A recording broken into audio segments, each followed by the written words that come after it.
नमस्कार। सोचिए, क्या कोई प्रजाति एक ही वक्त में तबाही के कगार पर और उम्मीद से भरी हो सकती है।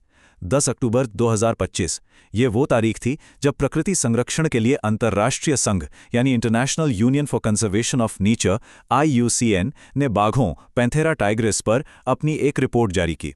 और इस रिपोर्ट ने पूरी दुनिया को यही सवाल पूछने पर मजबूर कर दिया। उन्होंने बाघों को क्रिटिकली डिप्लीटेड यानी गंभीर रूप से समाप्त घोषित किया। ये एक ऐसा टैग है जो अपने आप में खतरे की घंटी है।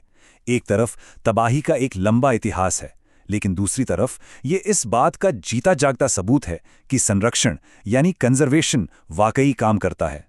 ये हमें बताता है कि लड़ाई भले ही कितनी भी मुश्किल क्यों न हो, पर अभी हारी नहीं गई है। तो ये सिर्फ निराशा और उम्मीद की कहानी नहीं, बल्कि सबूत और संभावना की कहानी है। तो सवाल ये है कि बाघों को ये नया ग्रीन स्टेटस आखिर मिला क्यों? इसका जवाब एक बिल्कुल नए नजरिए में छिपा है। एक ऐसा तरीका जो सिर्फ ये नहीं देखता कि खतरा कितना बड़ा है, बल्कि ये मापता है कि वापसी की राह कितनी लंबी है। चलिए समझते हैं कि ये नया हरा रंग संरक्षण की दुनिया को कैसे बदल रहा है। देखिए, कॉन्जर्वेशन की दुनिया में अब तक हम सब एक ही रंग को जानते थे, लाल। IUCN की रेड लिस्ट जो 1964 से हमें बता रही है कि कौन सी प्रजाति खत्म होने के कितने करीब हैं। लेकिन अब एक नया रंग भी है, हरा। 2021 में लॉन्च हुई ग्रीन स्टेटस लिस्ट हमें ये नहीं बताती कि हम खाई के कितने पास खड़े हैं, बल्कि ये दिखाती है कि उस खाई से वापस आने का रास्ता कितना लंबा और कितना मुमकिन है। तो इस क्रिटिकली डिप्लीटेड का असल मतलब क्या है? इसका सीधा सा मतलब है कि बाघों का साम्राज्य बिखर चुका है। उन्होंने अपने ऐतिहासिक घर का इतना बड़ा हिस्सा खो दिया है कि आज वे अपने ही घर में एक तरह से शरणार्थी बन गए हैं। ये सिर्फ एक टेक्निकल शब्द नहीं है, बल्कि उनके अस्तित्व पर लगे सदियों के घावों का एक सबूत है। ये समझने के लिए कि बाघ आखिर इस हालत तक पहुंचे कैसे, बाघों ने अपने ऐतिहासिक घर का 90% से भी ज्यादा हिस्सा खो दिया है। कल्पना कीजिए कि एक बहुत बड़ा साम्राज्य सिकुड़कर बस कुछ छोटे छोटे द्वीपों में सिमट कर रह गया हो। बस यही बाघों के साथ हुआ है। उनकी दहाड़ जो कभी पूरे एशिया में गूंजती थी, आज कुछ गिने चुने अलग थलग जंगलों में कैद होकर रह गई है। और ये गिरावट किसी एक वजह से नहीं हुई, ये एक तरह से चौतरफा हमला था। हमने उनके घर यानी जंगल काट दिए, हमने उनके भोजन यानी हिरन और दूसरे जानवरों को खत्म कर दिया, और फिर हमने सीधे सीधे उनका ही शिकार किया। जानते हैं, सिर्फ जंगल का होना ही काफी नहीं है। एक बाघ अपने शिकार के बिना जिंदा नहीं रह सकता। ये नक्शा एक छुपी हुई लेकिन बहुत बड़ी सच्चाई दिखाता है। कई ऐसे इलाके जो बाघों का घर हो सकते थे, आज खाली पड़े हैं। क्यों? क्योंकि वहां उनका खाना ही नहीं बचा है। ये संख्याएं हमें जमीनी हकीकत दिखाती हैं। पूरी दुनिया में बस कुछ हजार बाघ ही बचे हैं, और उनकी संख्या अब भी घट रही है। और ये कहानी आती है भारत से, जो आज पूरी दुनिया में बाघों का सबसे बड़ा और सबसे मजबूत गढ़ है। 3167 से भी ज्यादा बाघों के साथ भारत आज इस प्रजाति का सबसे बड़ा और शायद आखिरी मजबूत किला है। और ये सफलता कोई चमत्कार नहीं है, ये दशकों के संकल्प और मेहनत का नतीजा है।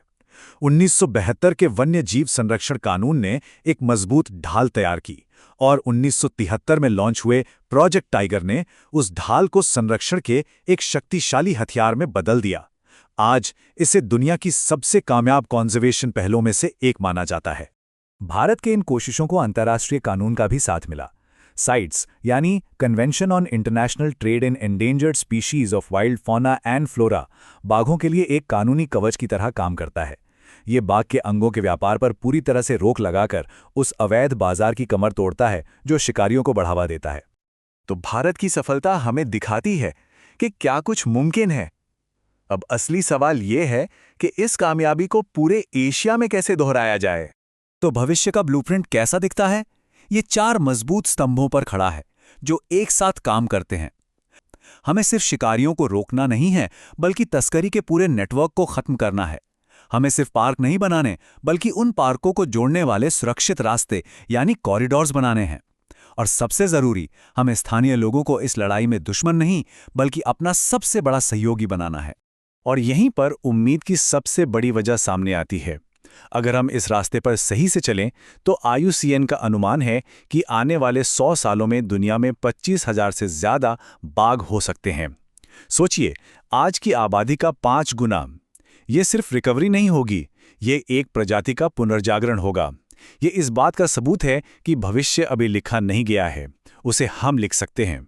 तो कहानी यहां आकर रुकती है। बाघ 20वीं सदी के सबसे बुरे दौर से बच निकला। हमने मिलकर उसे विलुप्त होने से बचा लिया। अब सवाल बचाने का नहीं है, अब सवाल उसे फिर से राजा बनाने का है। सवाल ये है, क्या हम सब मिलकर उसे उसकी खोई हुई सल्तनत वापस दिलाने में मदद कर सकते हैं? इसका जवाब हम सभी के हाथों में है।